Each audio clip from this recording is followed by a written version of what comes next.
Estamos no ar, começando então aqui a live do Conde. É difícil hoje, né? Difícil até raciocinar em função dessa tristeza profunda, a perda de uma criança de 7 anos, neto do ex-presidente Lula. Todos nós, não só eu, acho que vocês também, já devem ter chorado muito, porque é uma situação independente de qualquer questão política. A morte de uma criança é sempre alguma coisa da ordem do inabsorvível para mim. Acho que para todos nós, né? É algo assim, é inaceitável, é inabsorvível. Eu escrevi algumas coisas aqui, deixa eu buscar, porque tem que fazer um roteiro, né? Inconsolável e é dilacerante, né? Dilacerados. O Brasil está dilacerado. O povo brasileiro está dilacerado. Podem ter certeza disso. Porque nessas horas, as paixões políticas, para o povo brasileiro, real, trabalhador, humilde, classe média nunca conta muito, porque é sempre difícil, né?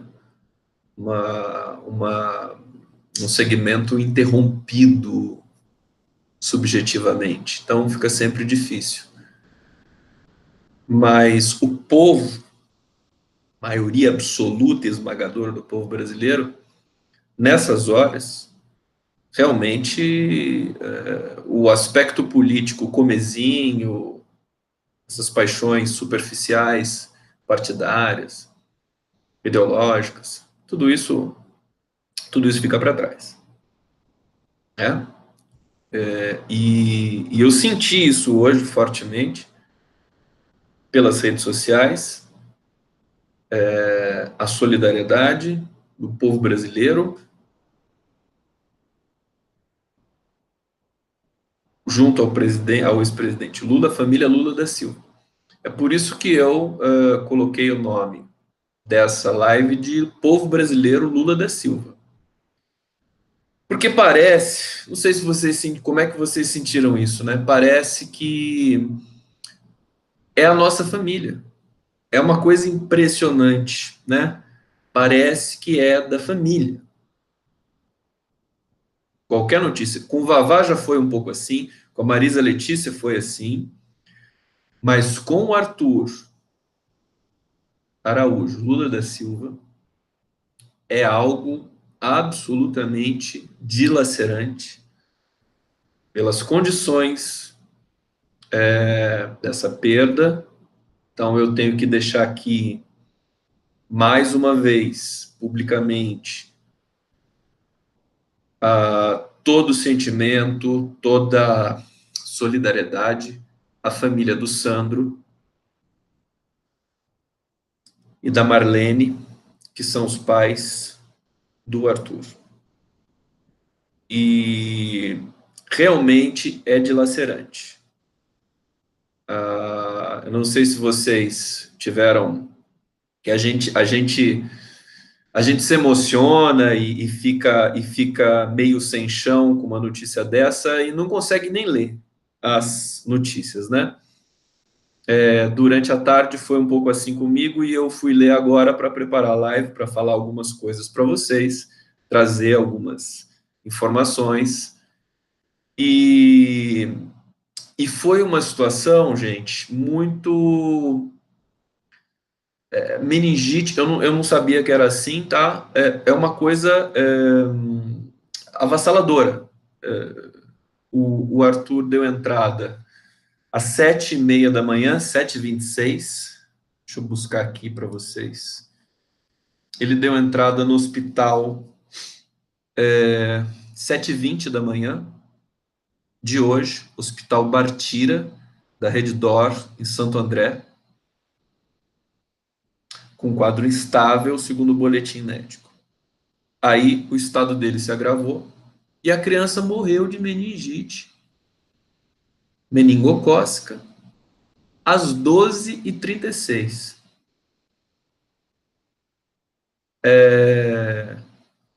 A criança estava em casa.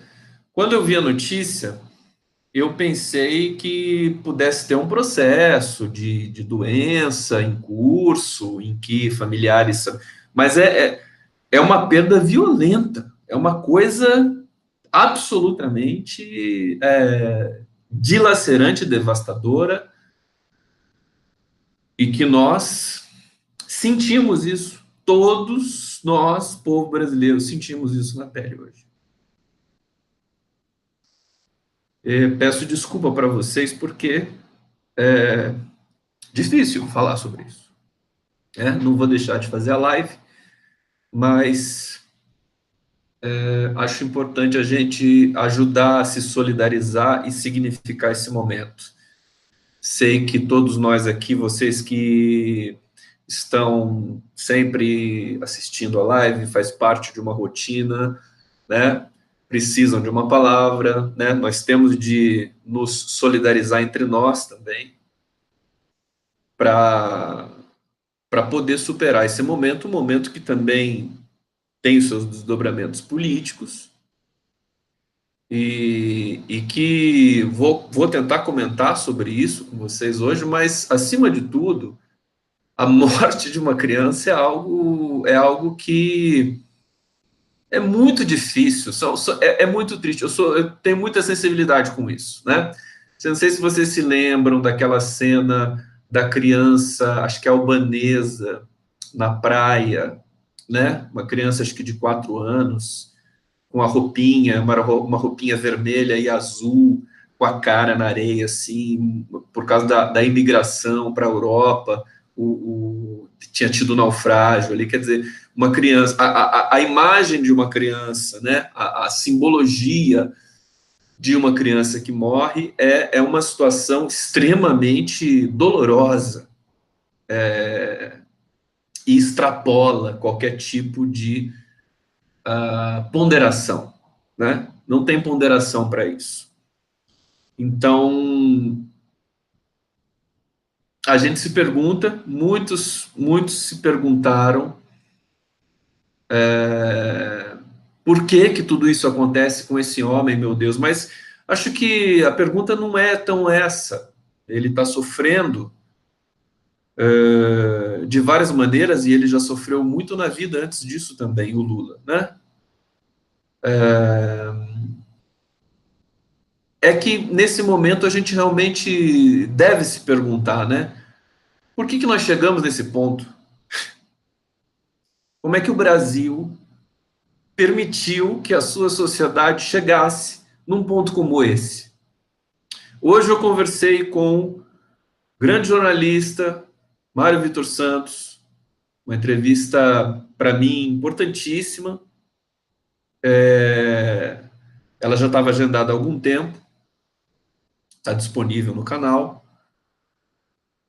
E nós passamos metade da entrevista falando desse episódio, não tinha como escapar disso, quer dizer, é uma comoção generalizada, e tentando também significar esse momento a que nós chegamos, quer dizer, eu acho que esse episódio pode marcar um ponto de basta para a sociedade brasileira. Enfim, é algo que comove tanto, que eu acho que nós temos de entender um pouco melhor, recalibrar nossa compreensão, nossa capacidade de interpretação dos fatos, de tudo que vem acontecendo no Brasil, e colocar um ponto final nesse processo esse processo polarizado, nesse processo suicida que toda a sociedade entrou. Nós que estamos num campo democrático, torcendo para que a democracia não demore muito, não tarde muito a voltar para o país, estamos bem com nossas consciências, estamos com sono tranquilo. O próprio Lula frisou isso em alguns momentos, que está com sono tranquilo, coisa que ele disse que o Sérgio Moro, por exemplo, pode não estar, né, nesse momento.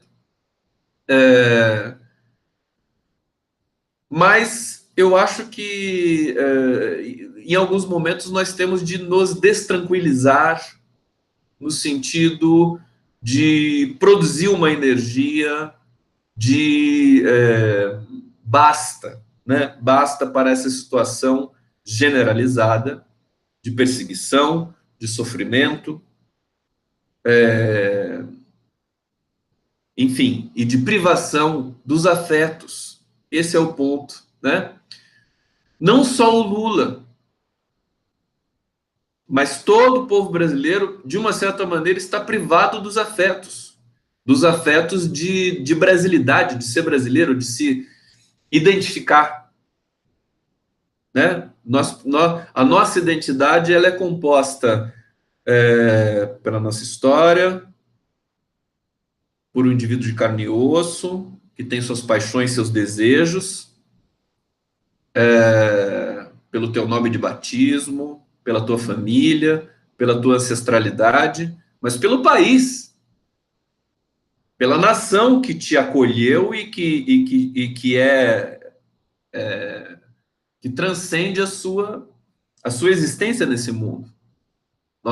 A identidade pátria é um dado absolutamente vital até para a nossa existência e sanidade política. Deixa eu olhar aqui os queridos amigos, colegas que estão no YouTube. Hoje realmente vai ser uma live em tom de confraternização, é como se nós estivéssemos aqui também velando, né? Essa criança passou por esse, enfim, é realmente uma coisa muito violenta. Como eu disse para vocês, foi de uma hora para outra, não teve nenhum processo, né? O Arthur Araújo Lula da Silva, o neto do Lula, teve com ele na superintendência da Polícia Federal. Acho que em mais de um momento. Segundo informações, passou uma manhã com o avô e uma tarde também, desde que o Lula foi levado para lá, nesse processo violento. Uma coisa que toca muito profundamente são as fotografias, né? As fotografias do Arthur, uma criança absolutamente linda, lindíssima, forte, você vê que sorridente, né? Sorridente, luminosa, como o avô, né? Com muita luz. O Leonardo Atushi fala que o Lula emana luz, né? Uma impressão que ele tem, assim. Eu falei disso também com o Stucker em algumas das conversas, porque o Stucker é quem entende de luz e é quem fotografou o Lula nos últimos aí quase 20 anos. E o Arthur Araújo Lula da Silva também tinha esse traço nos olhos, né? Porque quando essa coisa de você dizer que o Lula emana luz é através dos olhos dele também, né? São os olhos, inclusive para o fotógrafo, os olhos são um elemento absolutamente importante para a significação das fotos dos rostos humanos. E as fotos do Arthur com o Lula, com a família toda, são de um afeto extremamente tocante.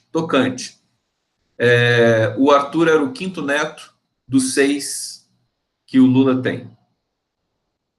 E nós pudemos ver isso nas fotos, né? Quer dizer, uma alegria de avô, a gente se lembra, enfim, eu me lembrei do meu pai, é algo muito tocante, um olhar até um pouco triste do Lula perto do Pedro numa foto, do Arthur numa foto, porque pela explosão de vida que é uma criança, né? Uma explosão de vida de uma criança, ela coloca todos nós adultos numa situação de secundária, né? Secundária. Mas um olhar triste, um olhar ao mesmo tempo que passava uma energia boa de estar junto da família, de estar junto do neto, de estar junto. Então a gente percebe uma ligação muito forte. As fotos que o Instituto Lula disponibilizou, não sei se no Flickr, não sei em que suporte, plataforma, mas são fotos tocantes, né, da família e do Arthur com o Lula. Dilacerante imaginar isso. Vocês imaginam como é que deve ter sido a notícia chegar no Lula, né? Tem uma coisa que eu quero falar para vocês. Nós estamos aí entrando no carnaval, né? De sábado a terça-feira, 4 dias tradicionais aí de recesso no Brasil. E o Lula estava entrando nesse recesso também. Ele não ia receber ninguém de hoje até quarta-feira, até terça-feira ou quarta-feira. Acho que até quarta-feira. Né? Só ia poder receber alguém na quinta-feira. Ia ficar isolado. A Superintendência da Polícia Federal em Curitiba tá assim com equipe reduzida, porque eles todos foram para o recesso de carnaval. Inclusive está sendo detetizado lá o pavimento, lá o prédio. E todos prontos, quer dizer, o Lula prestes a entrar num processo assim de quase que isolamento total. E acontece isso na sexta-feira. Enfim, eu estou dizendo isso porque são várias dores simultâneas, né? São vários sofrimentos simultâneos. A gente está acompanhando, quer dizer, o Brasil todo, não bastasse nós, brasileiros, sabemos da história do Lula. Criança. Quando o Lula tinha a idade do Arthur, ele estava vindo de Pau de Arara.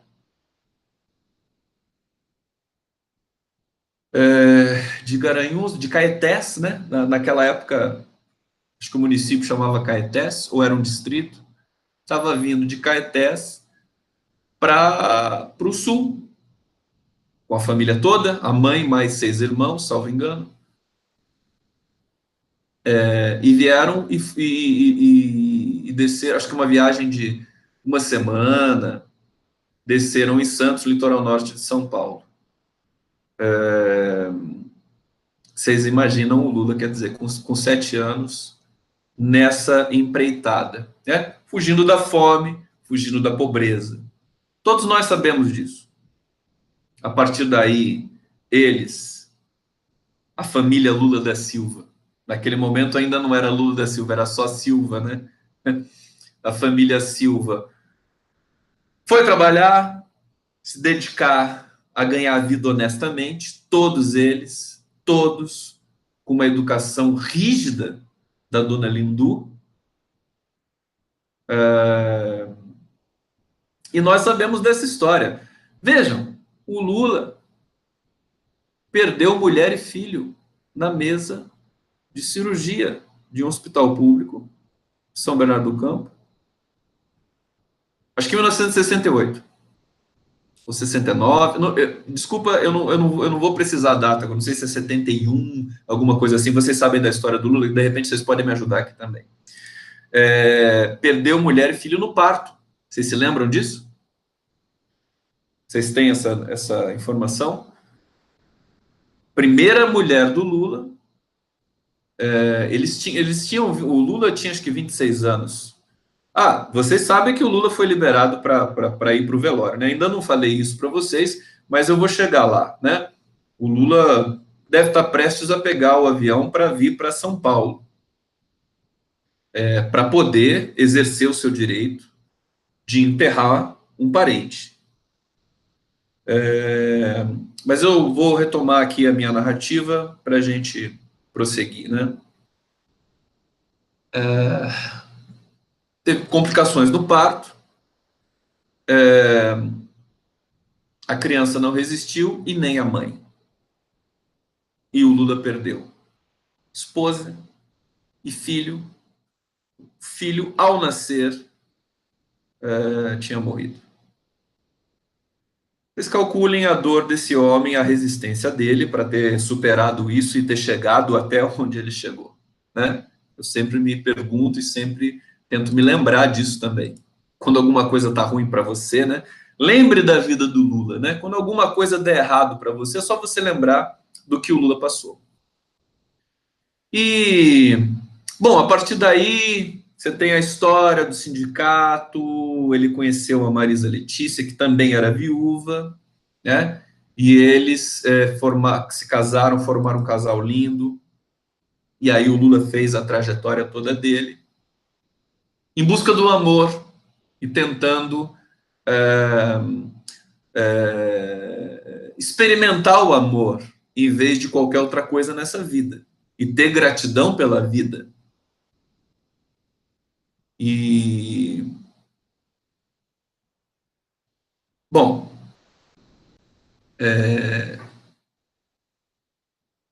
aconteceu tudo o que aconteceu. O Lula foi um grande exemplo da democracia brasileira, desde sempre. Participou diretamente da redemocratização do Brasil, história que vocês conhecem, perdeu 3 eleições, chegou à presidência, aprendeu a perder, etc, etc, etc. Eu só quero contextualizar as dores do Lula que nós conhecemos, as perdas. Nós estamos conectados com ele também nesse sentido, nesse universo. Então, nós sofremos, né, a posteriori, a perda dele, da mulher e do filho, da primeira mulher e do primeiro filho.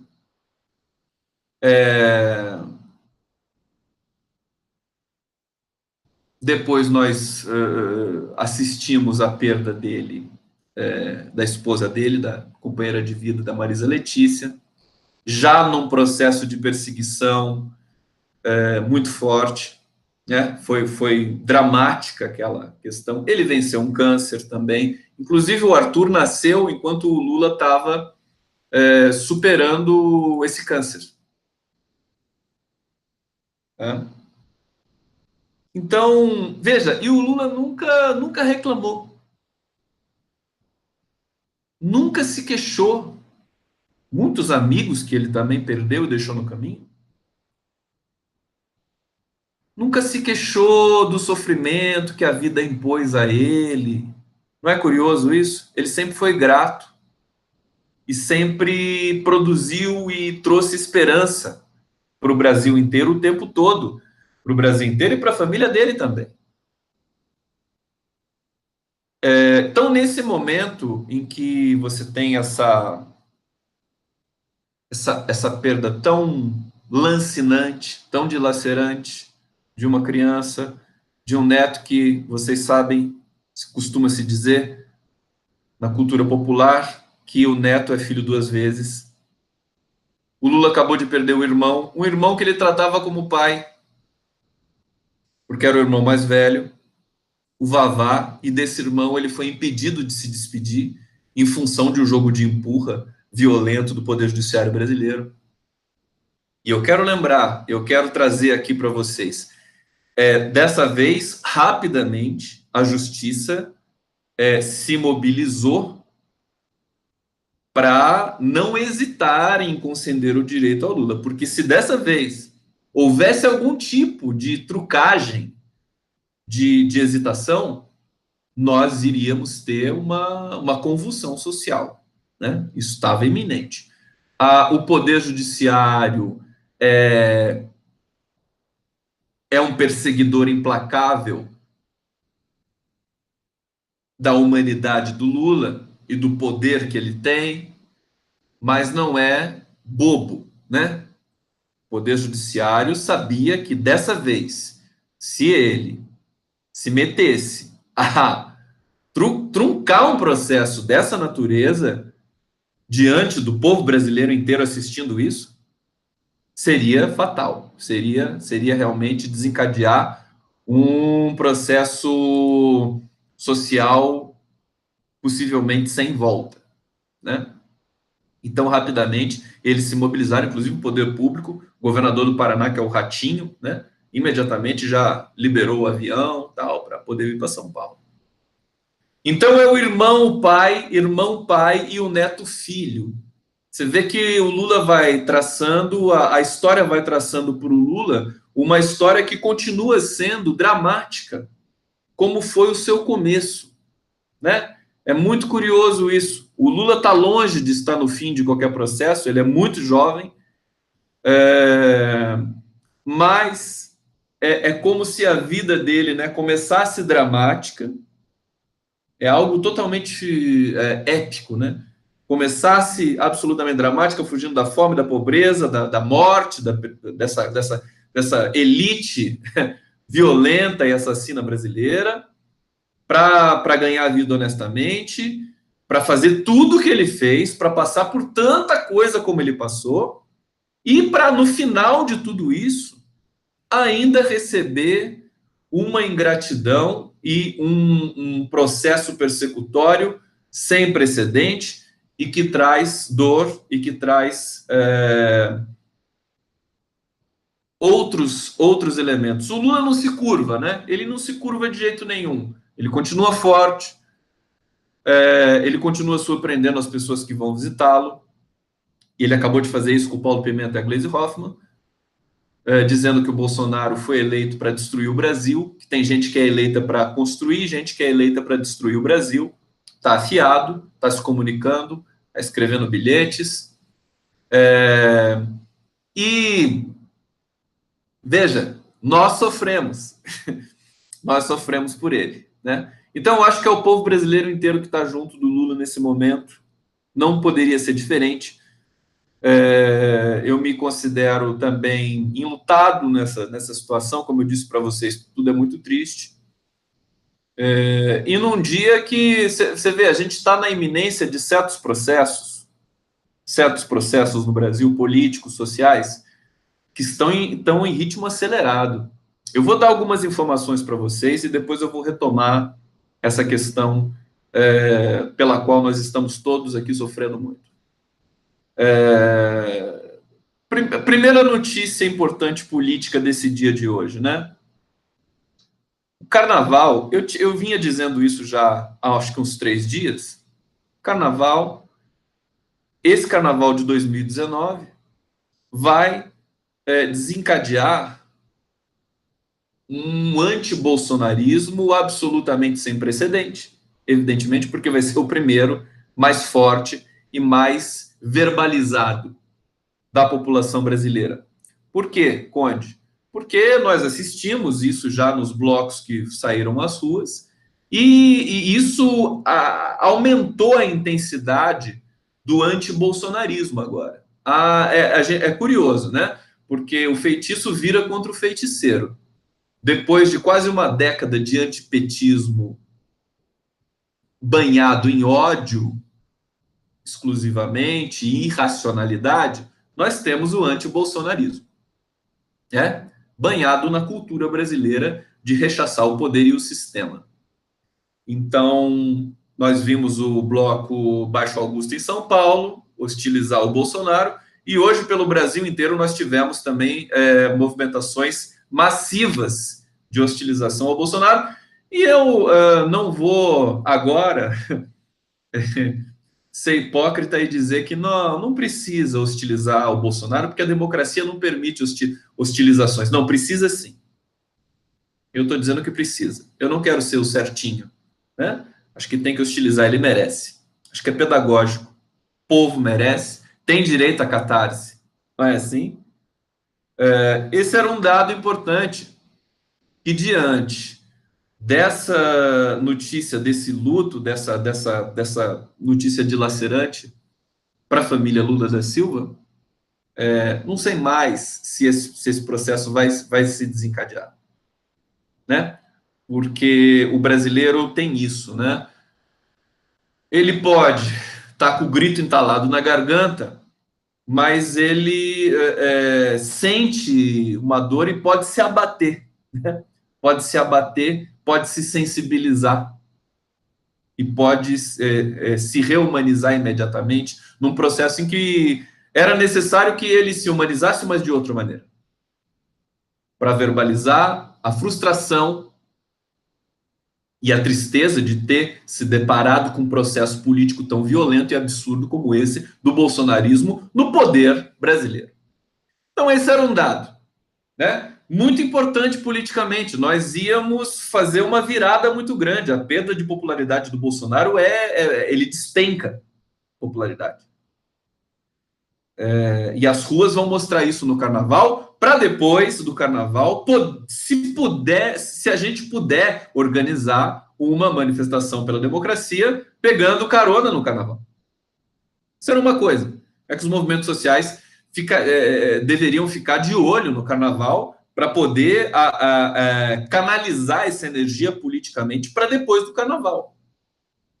E fazer as movimentações contra a reforma da Previdência, enfim, contra tudo que foi feito também no governo Temer, né? E contra toda essa pauta absolutamente caótica de um governo que não tem projeto em 2 meses. Tá certo? Tudo avacalhado, tudo muito mal feito. Bom, esse era um dado. O outro dado que eu recebi do meu amigo trompetista Democracia, o Fabiano Leitão, é que as redes bolsonaristas, o exército digital, que, na verdade, é esse exército digital que sequestrou o Estado brasileiro. Deixa eu olhar o YouTube aqui antes de continuar a resenha, para dar uma atenção para vocês. Desculpa eu não fazer saudações efusivas hoje, porque todos nós estamos tristes, tá? Então eu vou continuar aqui nesse ritmo e nesse tom com vocês. A notícia é sobre essa queda das redes bolsonaristas, é impressionante. Então, semana passada, esse exército digital do Bolsonaro, que é capitaneado e conduzido e coordenado pelo Carlos Bolsonaro, ele teve interação de 2,1 milhão. São dados consolidados do Google, né? Dados consolidados do Google, das redes sociais, através de procuras lexicais, tá? Então, tinha 2,1 milhão de interações semana passada. Nessa semana, caiu a menos da metade. Foi para 905.000,3K. Estão me acompanhando? Então, vou repetir e vou traduzir para vocês. As redes bolsonaristas tiveram uma queda de mais de 50% em menos de uma semana. Tá? Essas redes digitais bolsonaristas, elas sequestraram o Estado brasileiro. E a esquerda e os segmentos democráticos precisam agir com muita seriedade, porque se o Congresso for sequestrado pelo exército bolsonarista, aí danou-se. Aí nós não vamos ter condições de virar essa mesa. E está na iminência de ser virada.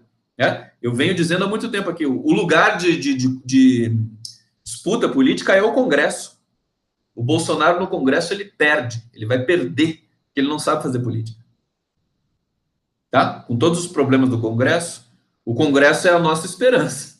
Desculpa eu dizer isso para vocês, eu sei que tem muita gente cética que discorda de mim, mas eu insisto nessa visão, nessa leitura. E o Congresso está começando a ser sequestrado pelas redes bolsonaristas. Por exemplo, o Bolsonaro nomeou a Joyce Hasselmann para ser a líder do governo na Câmara. O governo está todo desorganizado, desarticulado, e na ausência total e completa de articulação, eles foram em quem? Foram naquela deputada que tem as redes mais presentes, né? Redes sociais. O governo, o Bolsonaro e o Carlos e toda a equipe, enfim, esse pessoal da cúpula ali do bolsonarismo, eles sabem que a única chance deles permanecerem no governo e conseguirem se perpetuar, mesmo sem aprovar nada, é através da internet. Sem internet, eles morrem. Totalmente. Porque não tem conteúdo, porque não tem projeto, porque não tem adesão social real. a adesão social deles é digital, repleta de robôs e repleta desse interesse difuso de usuários de rede, que são só usuários. Por exemplo, nós aqui, eu tenho certeza que eu posso fazer essa comparação. Nós somos usuários, mas nós somos pais, somos trabalhadores, nós corremos atrás de um monte de coisa, limpamos a casa, cuidamos de gato, de filho, enfim, nós temos uma vida intensa, de muito trabalho. Então, e de interações e de afetos também. Então, nós não somos... Porque, de uma certa maneira, essa coisa da robotização, ela tem a ver com o próprio sujeito. O sujeito se deixa ser robotizado. Aquele vídeo que as pessoas falam assim, eu sou robô do Bolsonaro, e vai tudo andando, vocês já viram isso? É uma coisa, enfim, deprimente. Eu sou robô do Bolsonaro, como se eles tentassem fazer algum tipo de humor, né? Mas aquilo é sintoma, aquilo é muito poderoso do ponto de vista, aquilo vai ser histórico, vai ser analisado depois pelos historiadores, porque é exatamente aquilo que acontece com o eleitor do Bolsonaro. É alguém que não tem norte, que não tem, quase que não tem desejo, que age como um ser, como um fóton, né? São fótons. Aquilo é muito emblemático. Então, eles tentam fazer humor, mas eles acabam dando substrato, subsídio, para que a gente entenda até melhor ainda do que nós, o que nós estamos combatendo. O que nós estamos combatendo? Bom, essa notícia, então, é muito importante. A queda das redes bolsonaristas. Tá? Então, eu ia dizendo que a Joyce Hasselmann foi nomeada para ser líder do governo na Câmara Federal, justamente porque ela tem muita adesão nas redes digitais. Tá? É a deputada que tem mais movimentação em rede digital.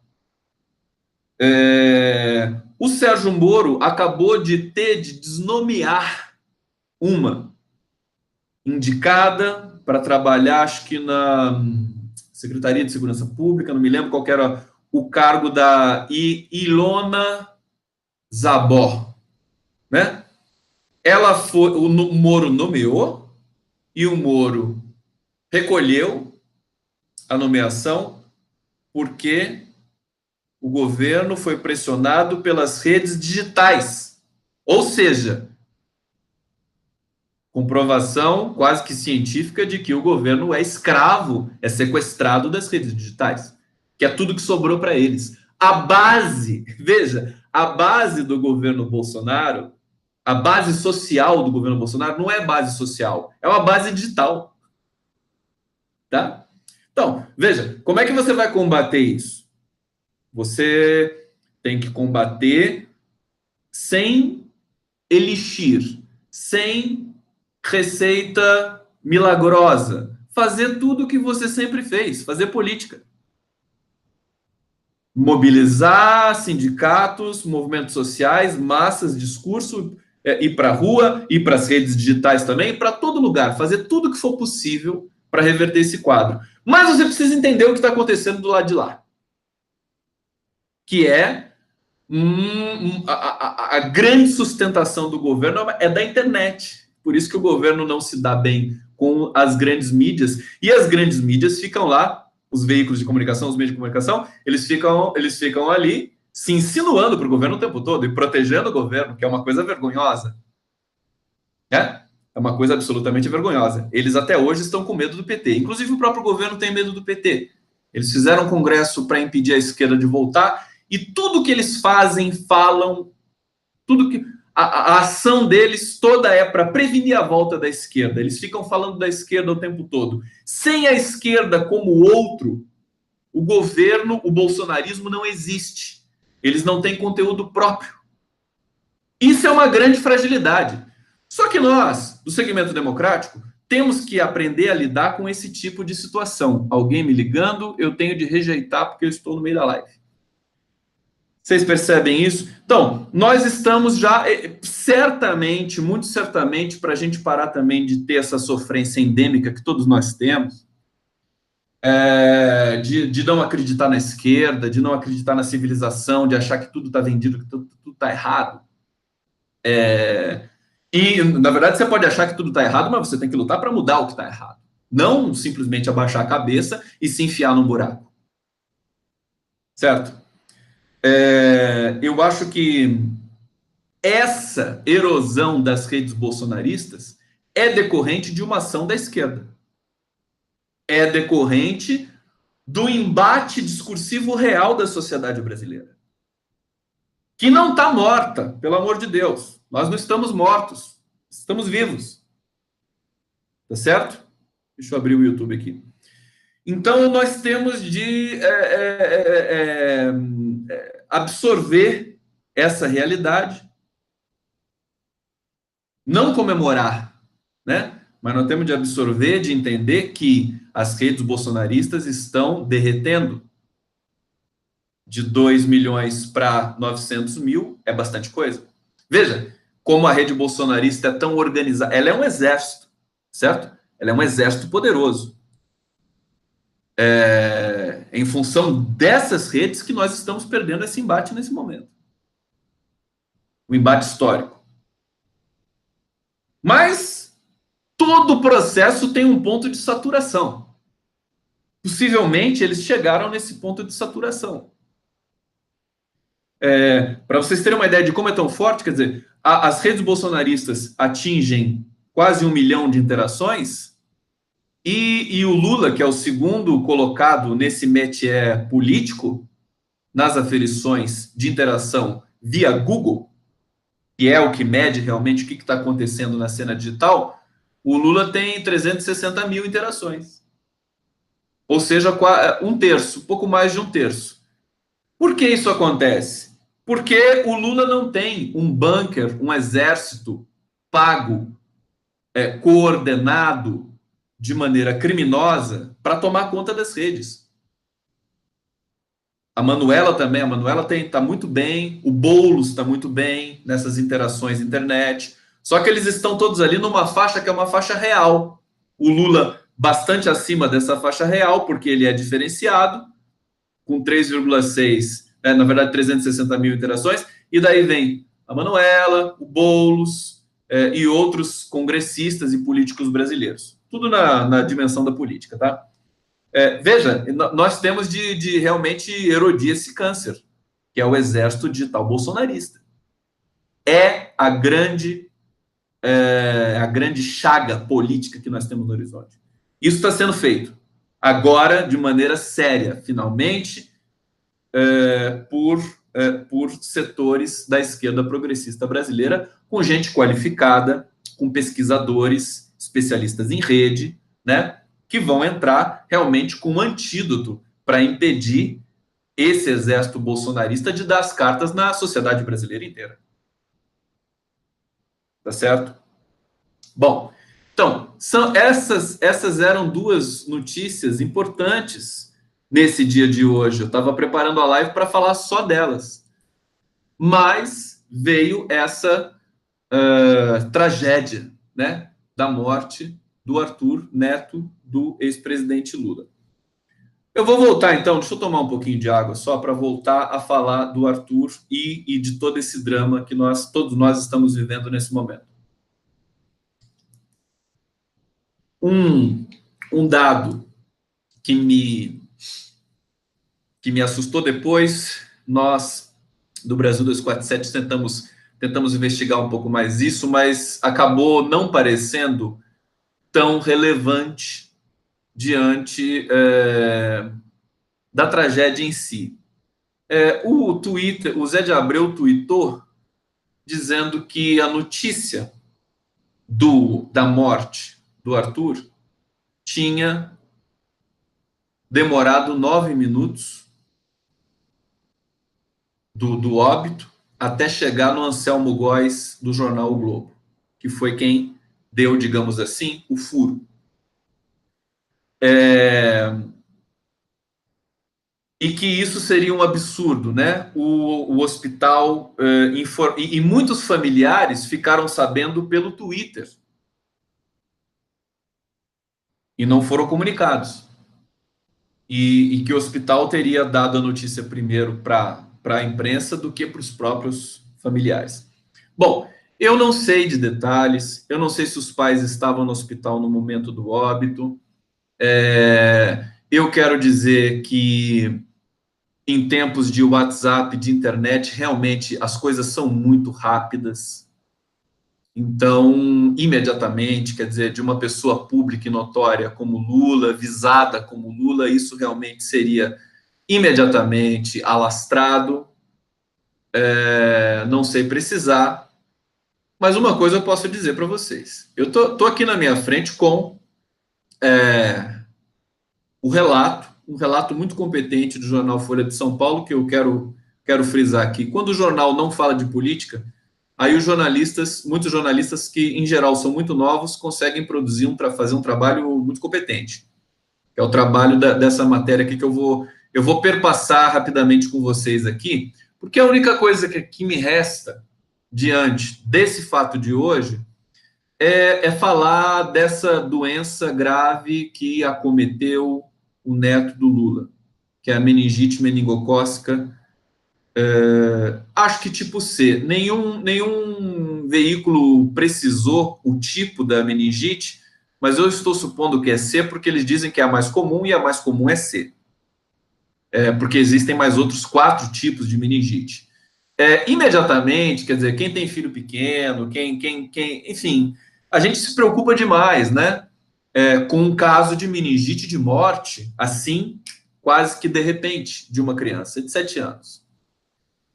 Então, a gente, enfim, eu quero prestar um serviço aqui para quem está me assistindo e dizer dos sintomas, do que pode ser meningite meningocócica, qual que é o programa de vacinação. Acho que tudo isso é muito importante para a gente falar nesse momento, até porque essa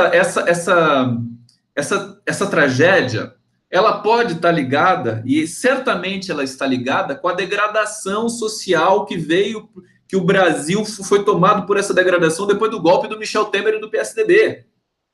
Depois do Temer, do PSDB, depois do Eduardo Cunha e do Aécio Neves, depois da vitória da Dilma Rousseff no 2014, para a reeleição, para ser reconduzida ao cargo democraticamente, e a partir dali com a sabotagem do Aécio Neves, do PMDB, do Eduardo Cunha, do Temer e de todos os conspiradores da pátria, nós entramos no processo. Com a Dilma no poder ainda não, porque ela segurou a bronca. Mas depois que ela foi deposta injustamente, criminalmente, a degradação social do Brasil mergulhou num fosso sem fundo. Todos os dados sociais do Brasil caíram imediatamente, rapidamente e surpreendentemente. Por exemplo, o programa de vacinação. O Brasil tinha um programa de vacinação que era referência mundial. Programa Universal de Vacinação, que supostamente deveria estar vigendo até hoje.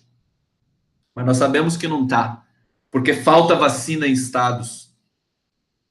Nós tivemos problemas graves durante o governo Temer. Governo Temer, aspas, né? Durante o golpe de Temer. Golperno Temer. Nós tivemos problemas graves da vacina não chegar, as mães desesperadas querendo vacinar seus filhos. Então, assim, o que eu posso fazer é tentar conscientizar e trazer informações importantes para todos nós. Evidentemente, nós somos um público aqui que temos acesso à informação, mas eu acho importante falar disso. Às vezes não temos. Às vezes, na verdade, não temos. Então, só para marcar a questão do horário e da notícia na imprensa. O horário de óbito do Arthur é 12 horas e 36 minutos. Tá? 12h36. Eu recebi o WhatsApp com a notícia do Anselmo Góes às 12h41. 5 minutos depois. Como é que a gente explica isso? 5 minutos. Não é nem 9, é 5. Tá registrado no meu WhatsApp. Eu recebi o link da matéria do Anselmo Góes, 12 horas e 41 minutos. E o horário de óbito oficial, que está na matéria da Folha de São Paulo, do menino Arthur, da criança, é 12 horas e 36 minutos. Portanto, 5 minutos de diferença. Então, eu acho que, evidentemente, antes da gente sair acusando qualquer coisa, é preciso levantar o que aconteceu, qual foi o procedimento do hospital e se isso está dentro do procedimento padrão, enfim, do sigilo do direito da família de receber, enfim, a notícia e de controlar essa notícia, de uma certa maneira. Concorda comigo? São processos que continuam sendo processos de perseguição à família Lula da Silva. Então, povo brasileiro, Lula da Silva continua sendo perseguido pelo sistema escravocrata, persecutório, criminoso brasileiro.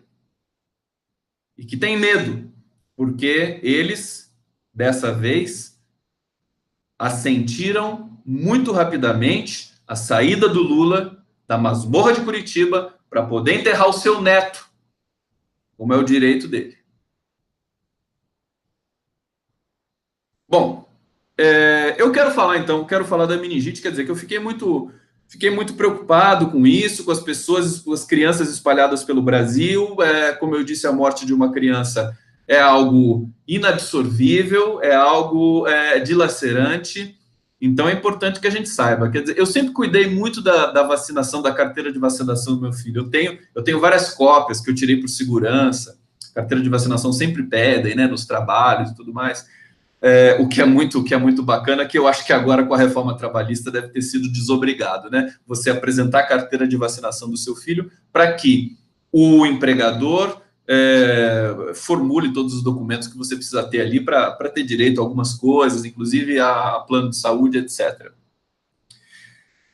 Então, é muito importante que a gente cuide disso. Eu sei que eu quero dizer, né? Vacinas para meningite C, a rede pública brasileira tem e fornece, mas nós temos 4 outros tipos de meningites: a A, a C, a W e a Y.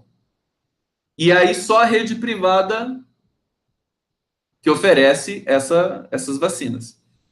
E essas vacinas custam de 270 a 800 reais, né?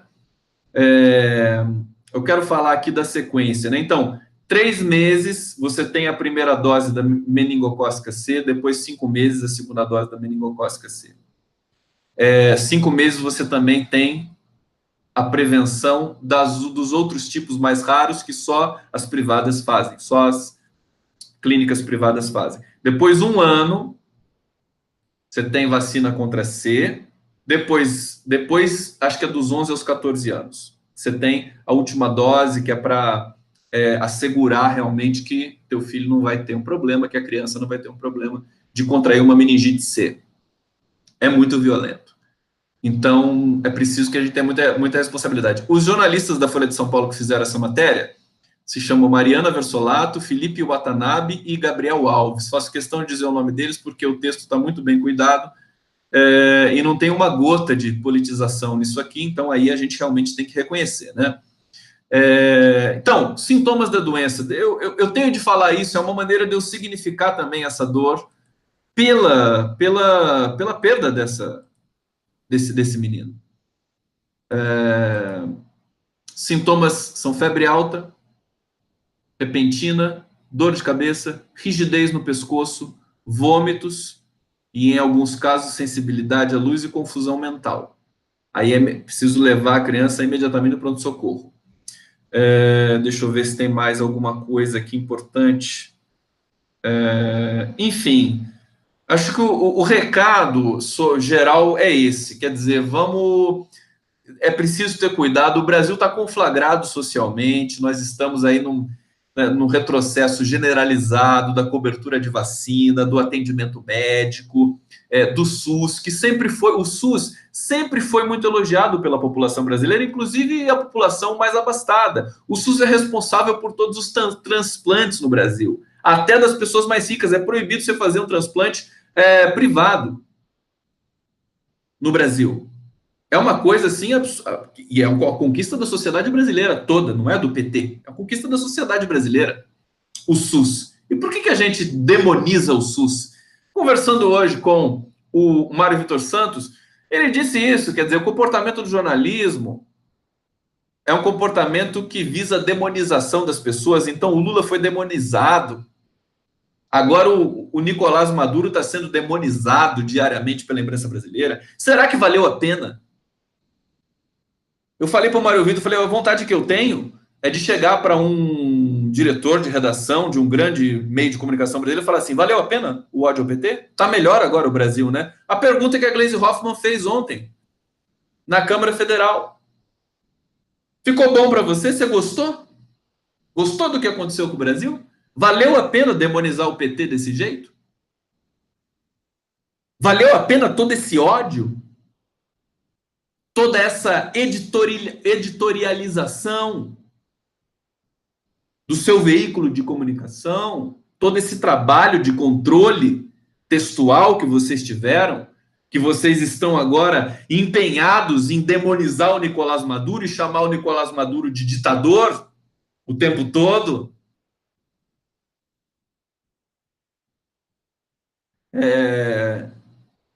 Eu entendo, portanto, que nós chegamos numa situação, nós estamos numa encruzilhada, gente. A encruzilhada não é mais aquela encruzilhada. Nós estamos numa encruzilhada histórica, mas dentro dessa encruzilhada histórica tem uma outra encruzilhada, que é uma encruzilhada pragmática e concreta diante dos nossos olhos. Nós estamos numa encruzilhada política, numa encruzilhada que está sendo dividida do outro lado do rio. O rio é o carnaval. O rio, não o Rio de Janeiro, o rio, né? O córrego é o carnaval. Nós estamos na margem direita desse rio. Para chegar na margem esquerda, nós temos de atravessar o rio que é o carnaval, o rio social que é o carnaval. E nós temos de fazer com que esse rio social que é o carnaval realmente seja água corrente anti-bolsonarista, para que a gente possa chegar na margem esquerda e dar prosseguimento à história brasileira, ao nosso futuro.